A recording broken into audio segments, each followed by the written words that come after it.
Hello students, आज हम लोग पढ़ेंगे समांतर श्रेणी। तो सबसे पहले जानेंगे कि समांतर श्रेणी किसको कहते हैं। समांतर श्रेणी को शॉर्ट में एपी कहते हैं, क्योंकि इसका इंग्लिश नाम अर्थमेटिक प्रोग्रेशन होता है। तो समांतर श्रेणी किसको कहेंगे? तो समांतर श्रेणी संख्याओं की एक ऐसी सूची है जिसमें प्रत्येक पद पहले पद को छोड़कर अपने पिछले पद में एक निश्चित संख्या जोड़ने से प्राप्त होती है। ठीक है, यह निश्चित संख्या एपी का क्या कहलाती है? सारवंतर कहलाती है, और इसे डी द्वारा सूचित किया जाता है। और ये जो सारवंतर होता है ये धनात्मक होता है, ऋणात्मक भी होता है, या शून्य भी हो सकता है। ये कहने का मतलब है ये धनात्मक भी हो सकता है, ऋणात्मक भी हो सकता है, या शून्य भी हो सकता है। उदाहरण के तौर पर हम लोग एक देखते हैं, यदि हम लोग कोई एक संख्या लेते हैं पहला पद के रूप में, मान के चलते हैं वो 3 है, और सारवंतर 2 मान के चलते हैं।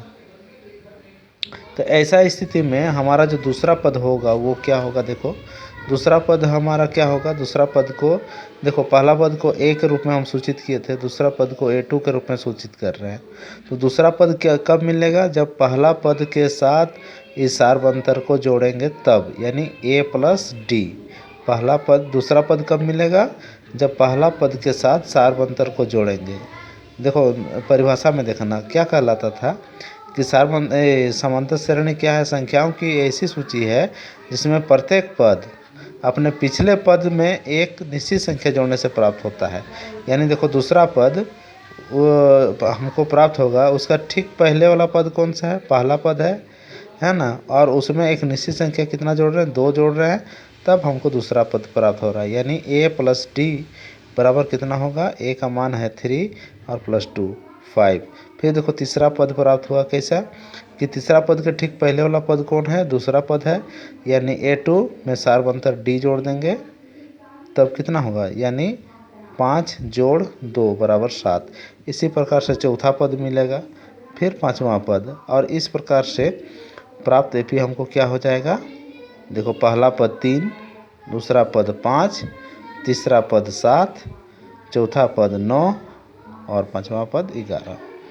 ठीक है, इसके बाद इसी प्रकार से उदाहरण 2 है कि यदि पहला पद A बराबर 3 है और सारवंतर को हम माइनस में लेते हैं, -2 में, तो उस समय कैसे हो जाएगा? तब दूसरा पद हमको कैसे मिलेगा? A2 बराबर A + D, यानी पहला पद के साथ सारवंतर को जोड़ देंगे। तो A हो गया पहला पद 3 और प्लस सारवंतर कितना हो गया? -2। तो ये देखो 3 और प्लस इंटू माइनस -2, तो 3 - 2 कितना हो गया? 1।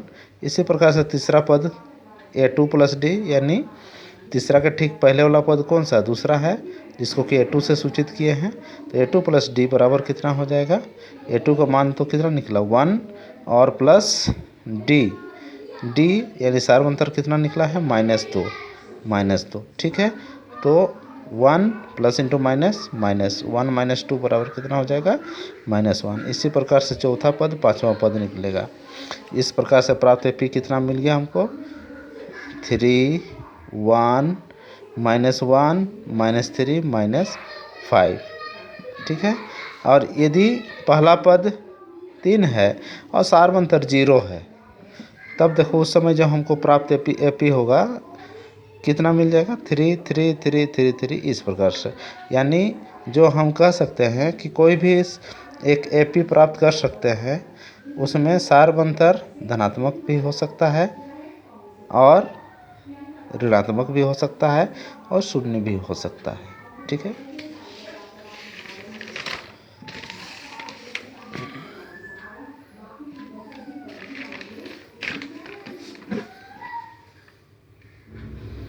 यहाँ पर देखते हैं, यदि किसी एपी का प्रथम पद, दूसरा पद, तीसरा पद, चौथा पद, पांचवा पद क्रमशः कितना लिए हैं?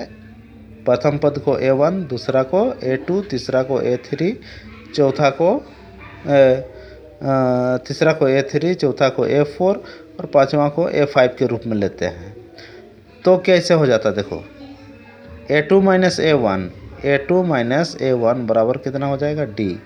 A3 माइनस A2 बराबर D। A4 माइनस A3 बराबर D।